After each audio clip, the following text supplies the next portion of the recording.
Hi, everyone. Thank you very much for joining us for what will be a wonderful presentation. My name is Yana Majewska, and I work for the CPC Learning Network in New York. For those of you who don't know, the CPC Learning Network hosts ongoing webinars throughout the year to highlight innovative research in the field of child protection. Today, we will be hearing about the Adolescent Girls Empowerment Program in Zambia. The Adolescent Girls Empowerment Program is a 6-year randomized controlled trial that set out to measure the effect of a social, health, and economic assets program on the health and education outcomes of vulnerable adolescent girls in rural and urban sites across Zambia. I was actually lucky enough to join the Population Council team in Zambia last summer as a part of my practicum field experience here at Columbia University, so it is very exciting for me to moderate this webinar in particular. We'll be hearing from a wonderful presenter, Dr. Austrian, who is a principal investigator of Population Council's Adolescent Girl Empowerment Program.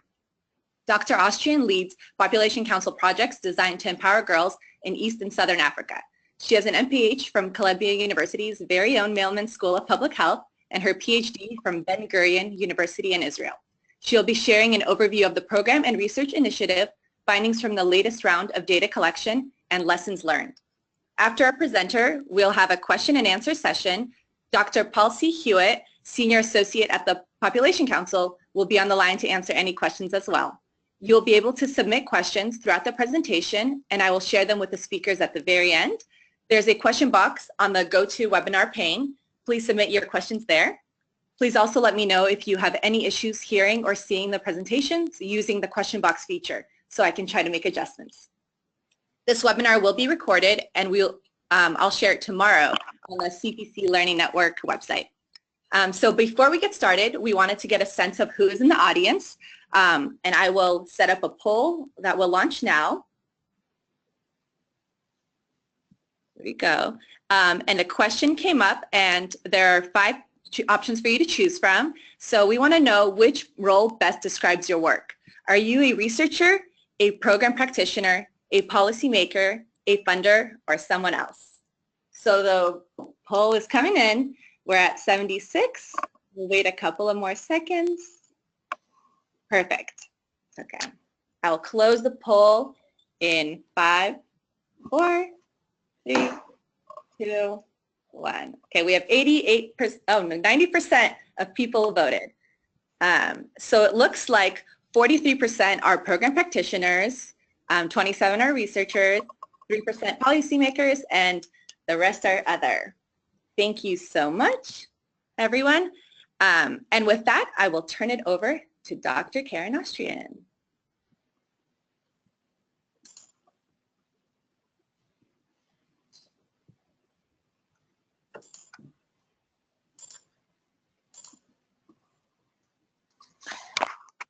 Hi, everyone.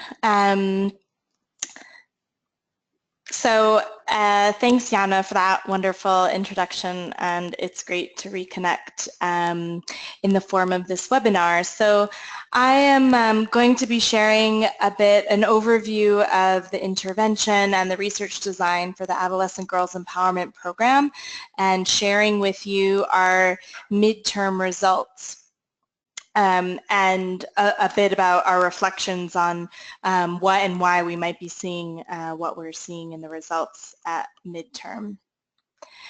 So before I get started, I want to thank first our funder.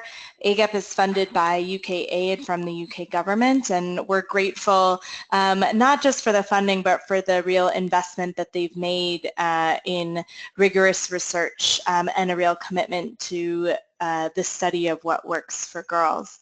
Thanking the government of Zambia for their cooperation. We worked with several different ministries in the implementation of the intervention as well as in partnership on the study. Core implementing partners, which were the YWCA of Zambia and the National Savings and Credit Bank of Zambia, and also Paul and my co-authors on our midterm evaluation you see here. And finally, our very large program and research teams in the field that really work tirelessly day in and day out to make both the intervention and the research and the data collection happen. So just a little bit about the Population Council. We are a research organization that conducts biomedical, social science, and public health research. And we hope that our research will be able to deliver solutions that will lead to effective policies, programs, and technologies improving lives around the world. We have quite a large body of adolescent girl focused programming, and you can see some of those are programs that are operated in the context of our studies in our various country offices around the world. And as well, we've been doing quite a bit of work providing strategic guidance and technical support to organizations working in other countries that want to implement evidence-based programming for adolescent girls. This is just a snapshot. We currently have over half a dozen randomized control trials in different countries globally, trying to look at not just overall what works for girls in a very systematic, rigorous way, but trying to understand different components of multisectoral interventions for girls. So the data and the evidence coming out of AGEP will feed into a global body of randomized control trials going on with the hopes of leading to better evidence-based programs for girls worldwide. So about AGEP, the overall goal was to provide multi-sectoral asset building that would help girls make a healthy, safe, and productive transition into adulthood. So, you know, we believe that just addressing a single sector wouldn't necessarily give girls what they need in order to make that transition from being girls into being young adults. But we don't exactly have enough evidence yet to understand what various add-on components or how the different asset categories work together in order to achieve longer-term results. So AGEP specifically, another thing to note, was designed for the most vulnerable girls in each of the sites where we were working in Zambia, and I'll talk a bit more about how we define vulnerability and how we selected girls into the sample. And I think, as Jana mentioned, this is a longitudinal randomized control trial, and we're really working to very rigorously evaluate not only what works, but also at what cost. So in our final end line, we will be doing a cost effectiveness evaluation. And part of this is our goal. It's not just enough to do the research, but we want our results to be policy relevant. And we believe that in order that to be done, we need to know what are the cost of the impacts that we're achieving. This sort of graphic gives a picture of the timeline for AGEP. We piloted the intervention from mid-2012 to 2013. We started our baseline data collection in July of 2013 and have been collecting data annually since then. The intervention began in August of 2013, and in a staggered fashion across the sites immediately. It took about 6 months to do the baseline data collection, and so for each site, when the data collection was completed, we started the intervention. So in the first site, the intervention began in mid-2013, and in the final site in early 2014. The intervention ran for 2 years and ended just a bit over a year ago in our final site. And to give you a sense, when we started, the girls were 10 to 19. At our midline and at the end of the intervention, the girls were 20 to 21. And in our final round of data collection, which will start later this year, the sample will be 14 to 23 years old. Today, I'm going to focus on our midline results. So this is focusing on the sample. They were ages 12 to 21 at this point, and the data was collected just as the intervention was ending in each site. The program reached over 11,000 girls, and we worked in 10 sites, 5 urban and 5 rural, in 4 different provinces in Zambia, and there's a total of 10 provinces in Zambia. So I think the selection of the sites was a balance of wanting to have some representation of different types of locations and provinces, different kinds of urban and rural settings that exist in Zambia, balanced with, because this is an RCT, wanting to not go into the far-reaching corners of Zambia so that we would be able to monitor with relative precision what was going on during the intervention. So the theory of change that the program was initially based on when designed was the asset building theory of change. And so the idea is that with a combination of safe spaces, savings accounts, financial education, sexual and reproductive health education, and health vouchers, in the short term we would see that girls were building a range of social assets, so self-esteem, friendship networks, social safety nets within the community, health assets such as different kinds of health knowledge and access to health services, and economic assets, so looking at their financial literacy and some behaviors around financial planning, savings goals, budgeting, etc. And that increase in different sets of assets in the longer term would lead to increased schooling completion, delayed sexual debut and marriage, a reduction in gender-based violence, reduction in unintended pregnancies, as well as reduced transmission of STIs and HIV. So I'll talk a little bit about the 3 intervention components. The first were safe spaces, or girls groups, and this was really the core of AGEP on which the rest of the intervention components were built. And this was implemented in partnership with the YWCA of Zambia. And these safe spaces groups met once a week over the course of 2 years. So in total, each group had about a total of just over 100 meetings. And we segmented the groups by age. So there were groups for younger girls who were 10 to 14 at baseline, and groups for older girls who were 15 to 19 at baseline. And this is really, 12-year-olds and 18-year-olds are not the same. They learn differently, they have different interests and different life experiences. So we segment to maximize the effectiveness of the program. And in addition, in places where there were enough girls who were either married or already had children, we had separate groups for young mothers or married adolescents. These groups are led by a female mentor who is a young woman from that community, typically between 20 and 40 years old, with a mean age of just around 30. And the reason why the literature has come out and shown quite clearly that peer education is not a very effective approach. So we're not using girls who are the age mates of the girls in the group, but at the same time we don't want somebody who's too much older than them who they won't feel free to open up with, etc.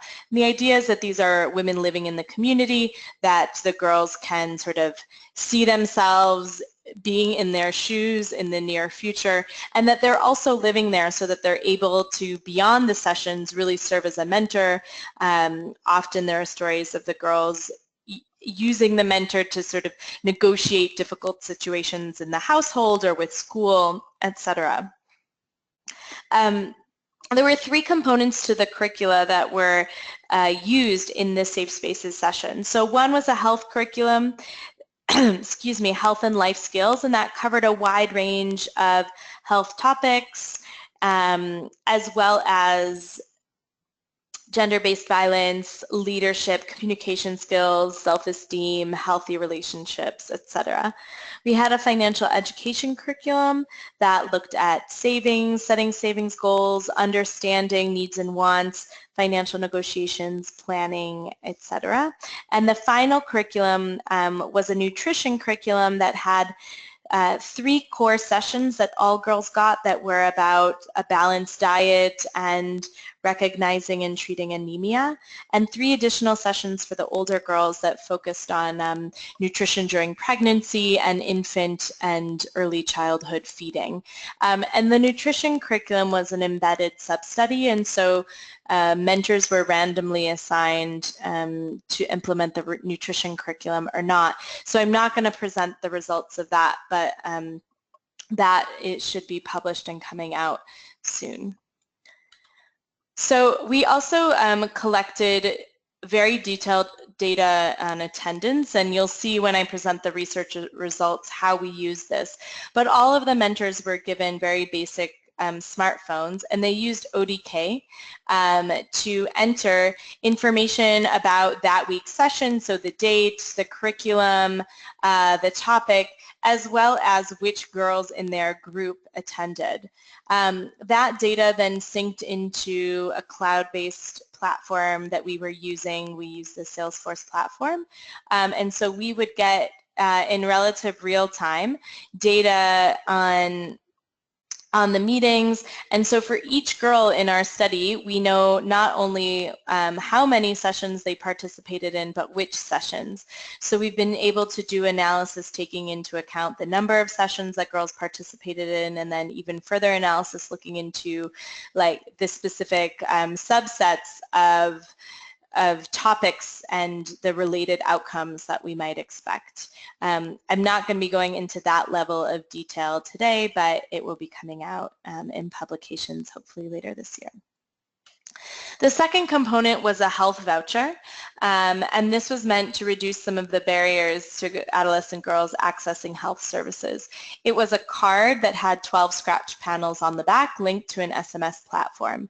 So in each of the 10 sites, we contracted with public and private and NGO health facilities, and there was a wide range of different health services that we provided that ranged from sort of general health in terms of not just checkups, but treating malaria, diarrheal diseases, respiratory infections, and then a pretty full spectrum of sexual and reproductive health services. So as long as this clinic did provide that service, they were eligible to charge for it on the voucher.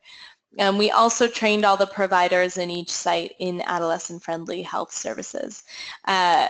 So once the girl would come for service, the providers would SMS in the codes. It would log into our online system that tracked voucher usage, and then we would also use that to generate invoices to pay the clinics at the end of each month.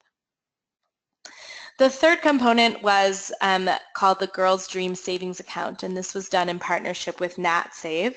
And so we developed a girl-friendly savings account, and the goal here is to build a savings culture from a young age and to really instill positive money management behaviors. The literature on financial education points to greater success and retention of financial education training when there is the ability to immediately apply the skills that are being taught. So the hypothesis is that having a savings account would serve as a motivator to actually act on some of the lessons that are being taught in the financial education curriculum. We also see it as a way to help girls accumulate savings and building their economic assets. This account had a very minimal opening deposit and no transactional fees. Girls were able to deposit on their own, but they had a co-signer who was a female age 18 and above who needed to be present with them when making withdrawals. And that was sort of an exception that was made for us with the Central Bank of Zambia, and these were the agreements that we reached on how the account would operate. So in terms of the research design, as I mentioned, we weren't just interested in looking at the overall effect of the program with all intervention components together, but we also wanted to understand the impact of safe spaces on its own, plus the the additional impact of the individual add-on components. So our first arm was just safe spaces groups. So these girls only participated in the weekly groups. We had a second arm in which those girls, in addition to their safe spaces groups, received the health voucher, and the third arm in which they received all three, the safe spaces groups, the health voucher, and the savings account. In addition, we had internal controls, which were within our program sites, and in our urban sites, because of the sort of population density and geographical proximity, we were concerned about contamination, so we also had external controls.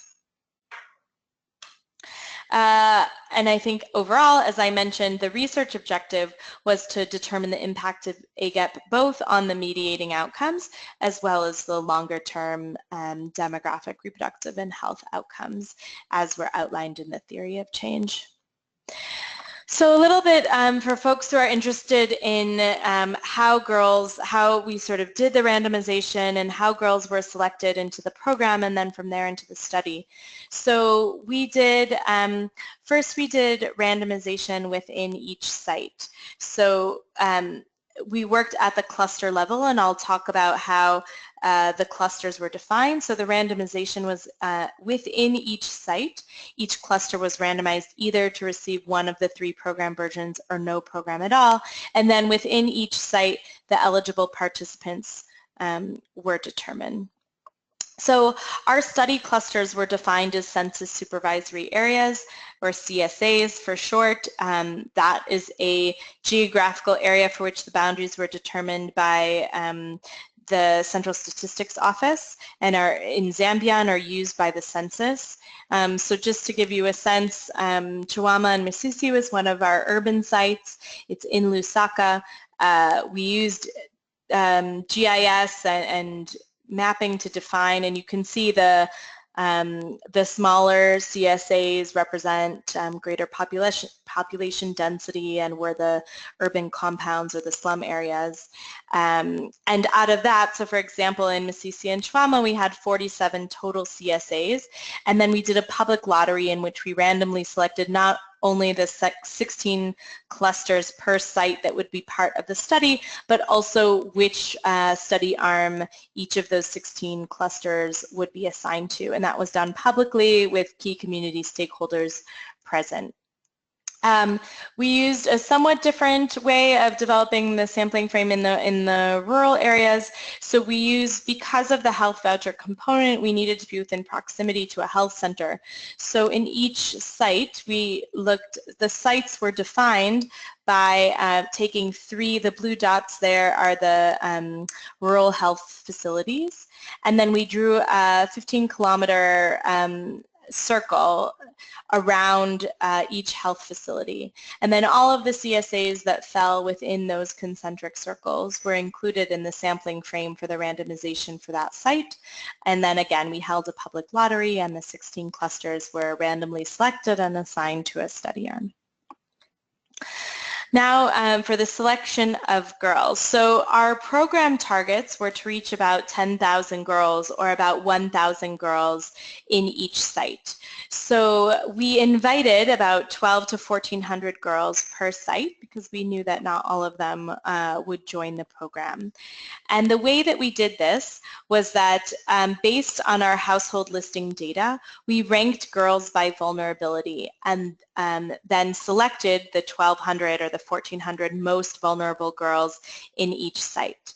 The way in which we defined vulnerability, it was a process for us to determine how we were going to define that, because on the one hand, we could look at girls who've already dropped out of school or married or have children, but since those were the outcomes that we wanted to affect through the intervention, and if we sort of a bias towards girls who'd already experienced those outcomes, we wouldn't really be understanding the full effect of the program on those outcomes. So we were looking for a measure that perhaps was a predictor or associated with those outcomes that we could use in our definition of vulnerability, and what that turned out to be was being behind in school, or sort of the number of years of schooling completed relative to a girl's age. So for example, and this would apply for a girl who was out of school and was 16 but had only completed 8 years of schooling, or a girl who was in class 8 but was 16, so she would also be behind. So that was what we used and sort of ran, did some regression and looked at controlling for different vulnerability household and individual factors, and then used that to come up with the scoring that we used to select the most vulnerable. For the program, we invited all eligible girls in the household, even if only one showed up on the list. If there were any other girls 10 to 19 in the household, they were also invited. We learned that the hard way from the pilot test, that it really caused a lot of strife in the household if only one girl was chosen to participate. Then for our research targets, so not all 10,000 girls were necessary for our research sample. So based on our sample size calculations, our target is to have observed 3,520 girls at the end of the 4 years. So basically, the invitation list is what served as our sampling frame there. We randomly selected per CSA, 37 girls among those invited to participate, and we excluded girls who were married at baseline for the reason that I mentioned above, in considering vulnerability, and that likelihood these girls have already experienced all of the outcomes that we were trying to prevent in terms of school dropout, sexual debut, marriage, pregnancy. And here, unlike for the program, we only selected one girl per household to be in the sample to increase variation. So just to give you a sense of the kind of data that we collected, so first we had an extensive behavioral survey that was conducted on a tablet, and this covered education, history, social networks, gender norms, work experience, financial literacy and livelihood, self-efficacy, sexual and reproductive health, knowledge, and experience of physical violence and such. There was also an ACASI component where the tablet was given to the respondent. She put on headphones and she was read or heard through the headphones a number of the most sensitive questions around sexual behavior, experience of abortion, and sexual violence. And so she would sort of hear the question, be told the answer choices, and then click on the answer on the tablet. We also, in rounds 1 and 3, did biomarker testing for HIV, HSV2, and anemia. And all of our RAs were trained VCT counselors and were trained in order to do those blood tests. We took height and weight measurements of the respondents and any children that they had under age 5. And finally, we added a child, in round 3, we added a child development assessment. So for any children under age 5, they were given a series of tasks, like you can see here in the picture, to see if they were sort of on track in their development relative to their age. So as we speak now, we've now completed 4 rounds of data collection, although I'm only going to talk about our round 3 findings. We've just finished the cleaning of the 4th round of data collection and have started on the analysis for that. And then we have 1 more round of data collection that will be launched mid this year. So just to now give you a sense of our response rates. So of those eligible, we've managed to retain over the 3 years 90% of our sample. And a lot of that has to do with a lot of time that is spent tracking the respondents no matter where they are. So even though we started in 4 provinces, we're now tracking respondents throughout the country, and that's been an investment both of time and of financial resources. But we know that the girls that migrate or that are not necessarily in the same place where they were 3 years ago are somehow different, and so we don't want them to systematically be excluded from our sample. When we started, I think there was a slight question mark about the acceptability of the biomarker component And we were hearing some stories from the field at baseline about being accused of being Satanists, that we were taking blood and things like that. But as you see, overall, we had quite high uptake rates of both the HIV and the HSV2 testing. So even though maybe there was some noise being made at the end of the day, I think that it was done, it was completed at with high response rates. So I'll talk a little bit about the program data. I want to start with talking about the program uptake. Because this is going to sort of affect our analysis. But as you see, only 30% of girls invited, or girls in the research sample, attended half or more sessions. And just under half attended, but less than half of the sessions. And this could include girls who started and were participating regularly, and then for some reason dropped out of the program. Maybe they moved away, maybe their situation changed and they no longer had permission to attend, or girls who were sort of active over the 2 years, but maybe only attended once a month or twice a month, or sometimes yes and sometimes no. And then we have a full quarter of the sample that just never registered. And this is after 3 visits to the household by the mentors to attempt to enroll them in the program. And so I think that these uptake rates are lower than what we had anticipated. And we wanted to understand who was participating more. And when we looked at that analysis, it's the in-school, the younger girls, the girls living in rural areas, and those who are the biological daughter of the head of the household that were more likely to participate. So even amongst our sample of vulnerable girls selected because of their vulnerability, we see that sort of the most vulnerable among those were still the least likely to attend and to enroll. And so we're going to take that into consideration into our results. Just quickly, the voucher usage. So if you see, really only 20%, 21% of girls who received a voucher actually used it. And that rate is especially low for the younger girls living in urban areas. And I think on the one hand, we want to consider that overall, adolescence is a time of relative health, especially for the younger girls who are not likely to be sexually active and so aren't in need of SRH services. But still, there are a lot of girls in the sample who are in need of SRH services who did not use the voucher to access them. The most common service that was accessed were our general wellness services, malaria, diarrheal diseases, etc. And we see that that's higher for the younger girls than the older girls, which makes sense, and the older girls were more likely to access the reproductive health services. So I think the uptake was lower than what we had anticipated. We're doing some further analysis to understand differences of those who did and did not use the voucher.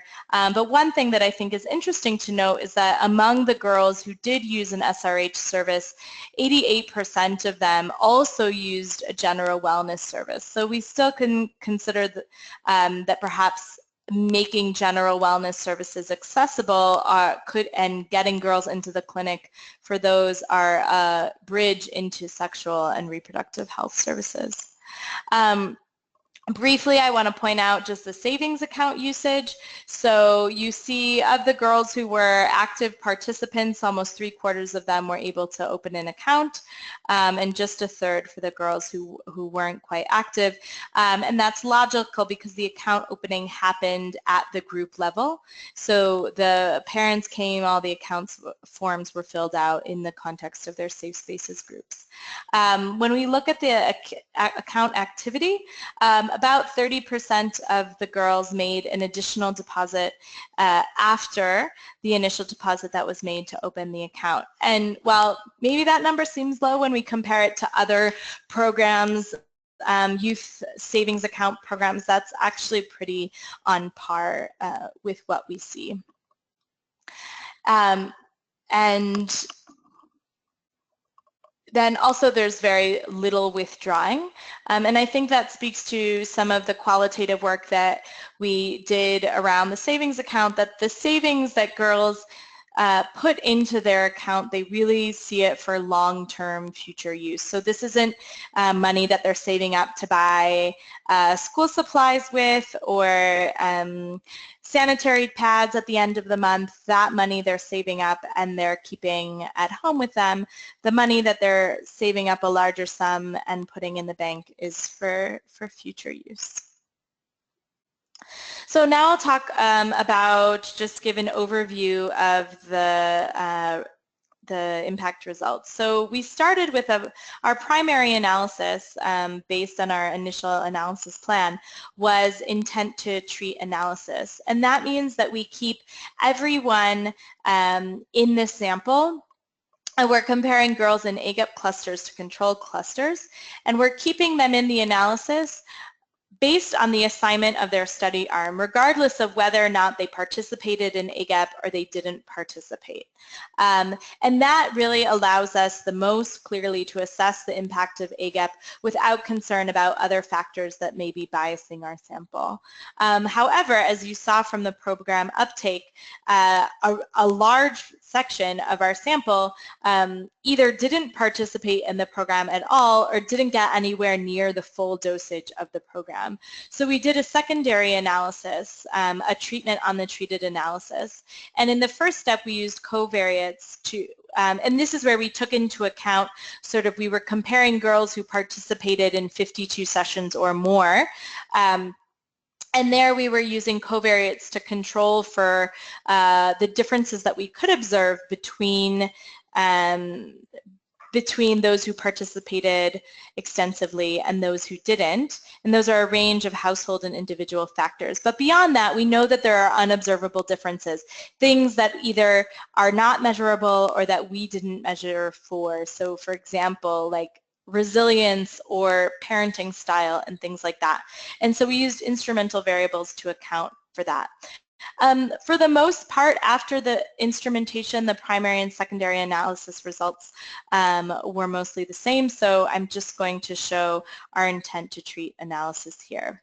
But do know that we did have different analysis models that we looked at, and we also looked at a breakdown of urban and rural girls and older and younger girls. And again, that's much too much detail to share in one PowerPoint presentation, but I believe the full midline report is, I think I saw it attached on the webinar, and you can access it on the project page, which I'll show the link to at the end, and that has sort of the full sets of tables for all of the different models and all of the different segments. So I'll start by looking at our empowerment indicators, or our mediating factors. When it came to social assets, and let me just walk you through these tables so you can see how to read them. But so the first column, R2 to R1, is looking at change between the start of the intervention and after 1 year, so halfway through. R2 to R3 is looking at between the second and third years, so between midway through the intervention and the end of the intervention. And the final column, R3 to R1, looks at overall change over the 2 years. So we'll see for the social assets, while we did see an increase in self-efficacy in the first year of the program, and a green check is statistically significant at the 0.05 level. A green box without the check is marginally significant, and then the reverse for the pink boxes with the X. So significant with an X, but in the opposite direction from our hypothesis. So you do see an increase in self-efficacy, but that effect washed out by the end of the program. We also see, so just to summarize, between round 1 and 3, there was a 13% increase in girls reporting they had a safe space in the community to meet other girls. So this isn't asking them, did you participate in a safe spaces group, but it's asking them about having places in the community that they feel safe going to. And this is meant to address social isolation that starts to really increase for girls within adolescence. However, we did not see a change at the end of the intervention on gender norms or acceptability of violence, which was not our hypothesis. We had expected after 2 years of participating in a girls' empowerment program there would be some change in terms on these indicators. If I move on to the economic asset indicators, overall, there was a 3% increase in financial literacy measures after the end of 2 years. But when we break down that analysis and we look among the girls who open a savings account, that amount doubled. And so we see here, I think what this is getting at is that that the savings account did serve as a reinforcement or retention of financial literacy skills. So this is one of the few areas where we saw a difference in Arm 3 as compared to the rest of the arms. In addition to financial literacy, there was also an increase in savings activity, and we see similar trends to what we saw with the financial literacy, that amount doubled when we looked at girls who attended financial education session, and tripled for those who opened a savings account. And we see similar trends that like we saw for savings activity as we see for amount of savings. So having access to a savings account also improved the frequency of saving and the amount of saving. When we look at our health assets, we did see an increase in contraceptive and general SRH knowledge. However, I do want to note that the increase was modest, and the means on the scale were very low around to begin with, and although higher, we're still low in our opinion at midline. So I want to talk a little bit about our impact indicators, and this is looking at some sort of shorter term behaviors and then our longer term impacts. So we do see a significant decrease in transactional sex, and we also saw an increase in condom use at first sex. And this is just, if we go back to the raw numbers, among those that had not had sex at baseline, to give you a sense, by round 3, 44% of AGEP girls were reporting that they used a condom in their first sexual experience, which happened between round 1 and round 3, compared to just over a third for the control group. However, what I want to highlight is that we did not see any change at midline in our long-term indicators. So there was no difference in terms of timing of sexual debut, marriage, pregnancy. There wasn't an effect on our education outcomes, and neither on our STI outcomes of HIV and HSV2. So what are some of our thoughts on this? And I can share some of my thoughts, and then we're interested to hear your reactions and your thoughts and questions. But what we did, even though for some of our indicators there were differences in the effects between, for example, older rural girls and younger urban girls, but overall the younger rural girls were the ones who were most likely to participate and where most of the benefits were concentrated. Another thing that we've really been sort of thinking about and feel that these results highlight, especially the results vis-a-vis the gender norms and the acceptability of violence, are really about the challenge of delivering empowerment interventions in communities that really have sort of deep-seated conservative gender norms. And this holds true for the mentors who are delivering the program. So, you know, the mentors serve as a mediator of the content. And so this intervention really did focus on the girls themselves and building individual assets at the level of the girl. So I think sort of that leads us to some of our recommendations that as we're still waiting to see what the long-term impact will be sort of late this year, early next year, as we then do the analysis on our final round of data collection, I think the midterm results suggest that in order to reach the long-term indicators, we're going to have to go beyond just asset building at the level of the girl. And we need to think about engaging parents, not just sort of sensitization so that they're in support of the program, but so that they themselves are working on their norms and the norms of key community stakeholders, the norms of boys and men. I think we honestly overestimated our mentors' ability to overcome sort of these entrenched norms around premarital sex and use of contraceptives. And we've been doing some additional analysis looking at different dimensions of mentor quality and how they mediate program impact. And we do in fact see that girls in groups with mentors that had more progressive views on adolescent use of contraceptives were indeed less likely to be pregnant. So I think that supports this conclusion. I think the other thing is needing to think about different economic opportunities and resources. Especially we struggled with the older end of the age spectrum and needing to address their increasing economic needs, but also perhaps looking at the economic situation of the household.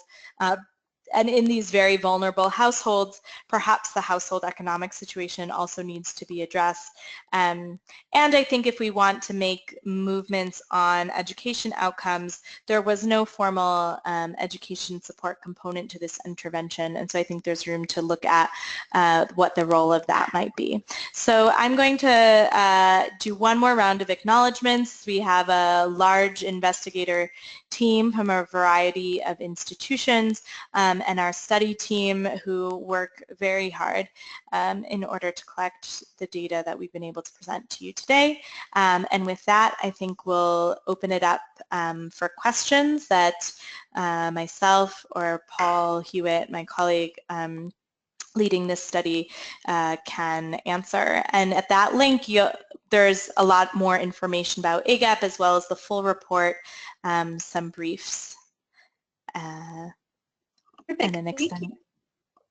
Perfect. Thank you so much, Karen, for sharing your insightful presentation and for honestly sharing the challenges and successes of AGEP with us. So yeah, I'm looking forward to hearing more after each round of data collection. And so we've already had a lot of questions roll in, and so we'll get started on clarifying a couple of things. So there's a few questions about the savings account program. Someone was wondering, did all of the girls get savings accounts, even those who are minors, and how was this negotiated? And an additional question is, what was the average amount that girls were saving? Sure, great question. So these accounts were available even to girls who were minors. These were accounts in the girl's name, and we were able to negotiate with the Central Bank of Zambia to get a waiver on their typical Know Your Customer requirements. The caveat to that was that girls who were minors needed to have a co-signer that needed to be present for withdrawals. So that was the way that worked. I think the average savings was about $5, so not large amounts. Okay, great. Thank you. And then there are a couple clarifying questions about the health voucher program. So this is kind of a two-parter. But do you suspect that the voucher usage was lower than expected because of a sense of mistrust of programs or services being provided? Because you mentioned some early mistrust. And then many programs have used community health workers to help increase participation and gain trust within the community. So aside from mentors, were there any community health workers, educators, or advocates involved in the project? So I think in the qualitative work that we did trying to understand the uptake of the voucher, one very common reason was that girls didn't perceive that they had a health need. whether that be accurate or not, because our data actually shows that there are a lot of girls who are sexually active who didn't want to be pregnant who are not accessing services. But I think there is a lack of perceived need, and I do think that specifically around sexual and reproductive health and use of family planning, for adolescent girls living in a setting in which all of the messaging is that they shouldn't be having sex, for them to make that psychological sort of leap to say, everyone's telling me I shouldn't, but I am, and so I'm going to go and I'm going to get on a family planning method, is a big leap, and I think that that's a barrier that we weren't fully able to overcome. And then I think there's some of the standard reasons that you hear about transport and whatnot. We did take all of the girls to the clinic at the outset of the program to meet the workers at that clinic. Yeah, I don't think there was a formal partnership with community health workers, for example, coming to the safe spaces groups and encouraging the girls to go. I don't know, Paul, do you have anything you want to add about like thoughts on uptake? No, I think you've hit the points that I would have made, which is, you know, that adolescence is a relatively healthy period, that the health issues that they face are often normatively kind of suppressed. And then I guess the only other thing is, you know, a lot of times the perception that we've heard qualitatively and also from other studies is that, you know, the health environment is not often friendly to adolescents, despite the fact that, you know, we had an adolescent-friendly training program. So I think all of those issues came into play in this context as well. No, thank you. And then just kind of one more off the health kind of part is for HIV, is it possible that the reason that there was no effect on HIV reduction is that probably the girls were not at high risk? I'm going to jump in on this one. So the primary reason is that there are two aspects of this. One is the study's power to observe incidence and prevalence over 4 years. So really, we wouldn't, just statistically speaking, expect an impact unless there was a huge or very large program effect on HIV early on. So it's really about, we still have to collect another round of data to know whether or not you know, there will be an effect on HIV given the relatively low prevalence. But that said, I think we're seeing similar levels of prevalence in our sample that the DHS is observing for a similar age group. And so I think there's enough prevalence there. It's fairly high. I think it's around 8% at round 3, and it'll go up even higher in our incidence rate. You know, it's 2 to 3%.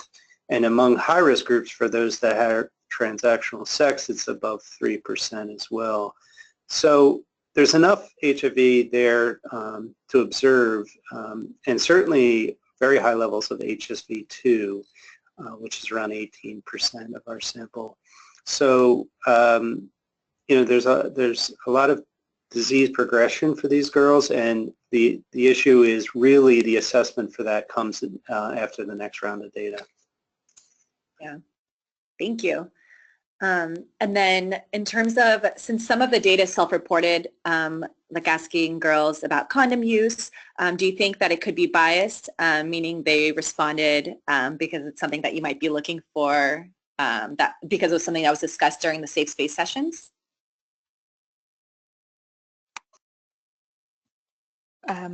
Paul,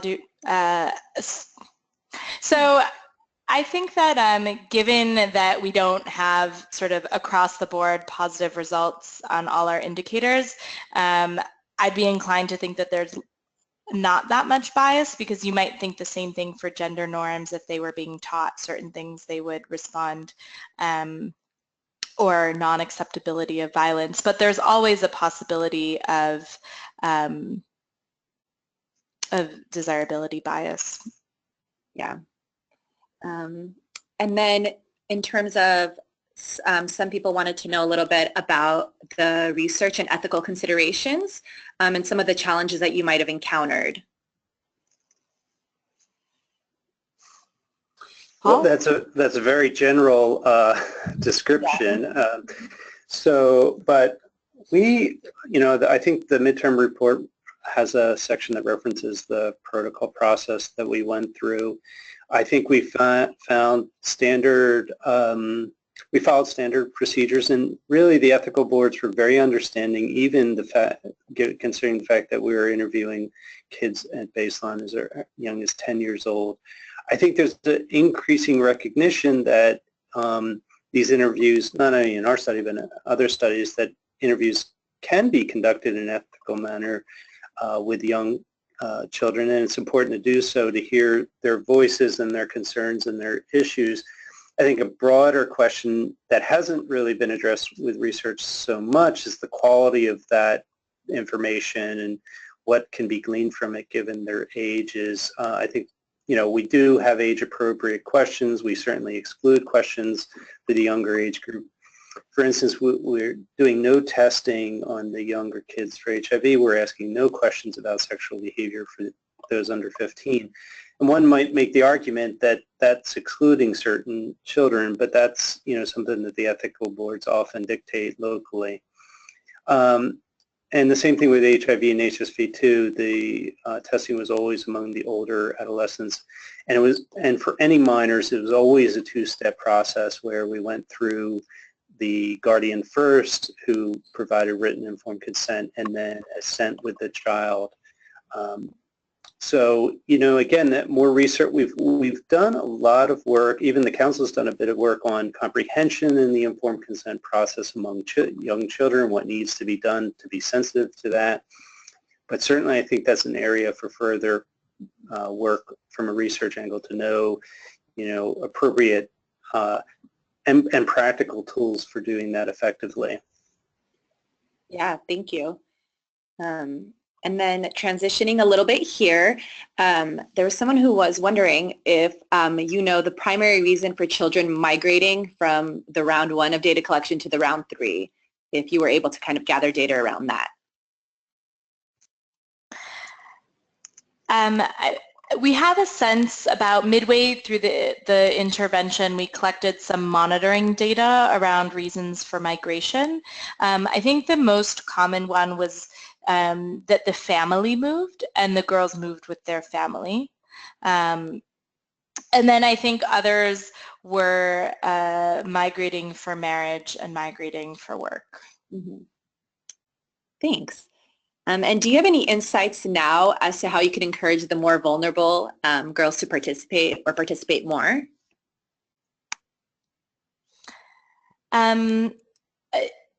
I gave 1 or 2 thoughts, and then maybe Paul can also add. I think for the question was about the older girls, yeah? Or the more vulnerable girls. More vulnerable. So I think addressing some of the economic issues, both at individual level and at household level, need to be strongly considered in order to then, as a step 1, beyond then getting them to participate in a kind of training program or girls group. Perfect. Paul, if you want to add anything there. I mean, I would only add, I think, more work even with our data could be done around the issue of, what is the contextual life of a vulnerable adolescent girl on a daily basis, and how do you fit in these kind of external meetings and groups, and what kind of constraints does she have in getting to these programs, whether that be economic, whether it be travel, whether it be permissions and the structure of permissions in the household. And just time use, the ability to fit that in, and what's the kind of the relationship between how the parents perceive the participation in the group and the value of that to the household for that adolescent girl. I think more could be done there, and we had a very broad and mainly focused on impact evaluation of the study, but I think a lot could be done in further understanding how girls perceive these groups and what concrete benefits they perceive from them. You know, we thought the savings account would be a concrete benefit, the health voucher a concrete benefit, and all the services associated with that, and the participation with friends and groups. But that may have been a decision that is not just made by the adolescent, and so I think more could be done understanding the parents' perceptions and the constraints with time. Thank you. And we'll ask just like a couple last questions. And it kind of goes off that, but what do you think contributed to the fact that gender norms didn't change? And is 2 years of a program intervention too short? Maybe you mentioned something about the mentor quality was questionable, but if you have any other ideas about why no change? So I think there's probably a number of factors. One, I think that sort of overall gender norms don't exist just in the context of adolescent girls. They are, you know, they're in the household, they're in the community, they are subscribed to by a lot of different sort of both individuals and institutions and structures in these girls' lives. So I think part of it is around it's maybe not realistic to expect that even if girls are getting messages in the group about a different sort of way of thinking about gender norms, that if they're not getting reinforcing messages in the household or at school or in the community, then maybe that's not enough. And then I think secondarily, I think the mentors is an issue, and I think relying on like that the mentors are translating the content of the program to the girls, and if some of the mentors themselves don't necessarily subscribe to the kinds of gender norms that we would be trying to promote through the curriculum, then that's another barrier. Thank you. And then kind of like the final overarching question we'll ask, but someone was wondering, so if you would undertake the study again, what would you do differently? Or do you kind of change through like with every round of data collection?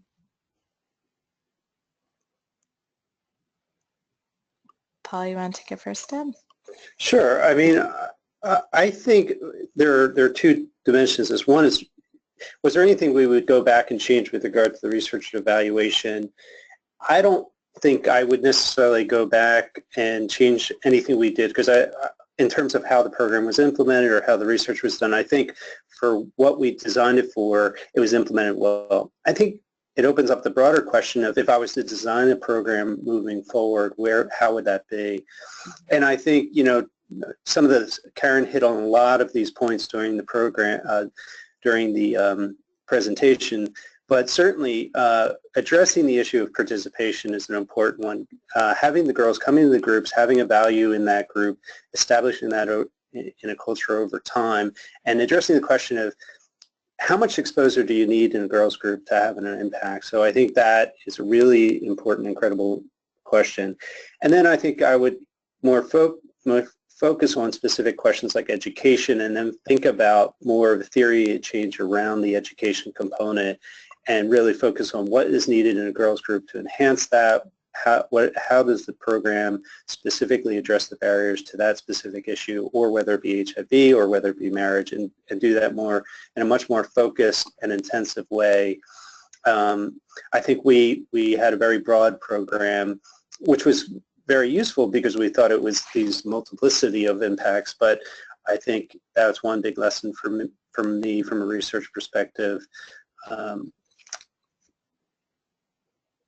you. Is there anything else you wanted to add, Karen? No, I think Paul hit on it. And I think that like this data is very useful in terms of thinking about just future programs and informing the way that we would design future programs, and at least for us has, you know, opened up a new list of research questions that I think we would want to pursue and explore. Yeah.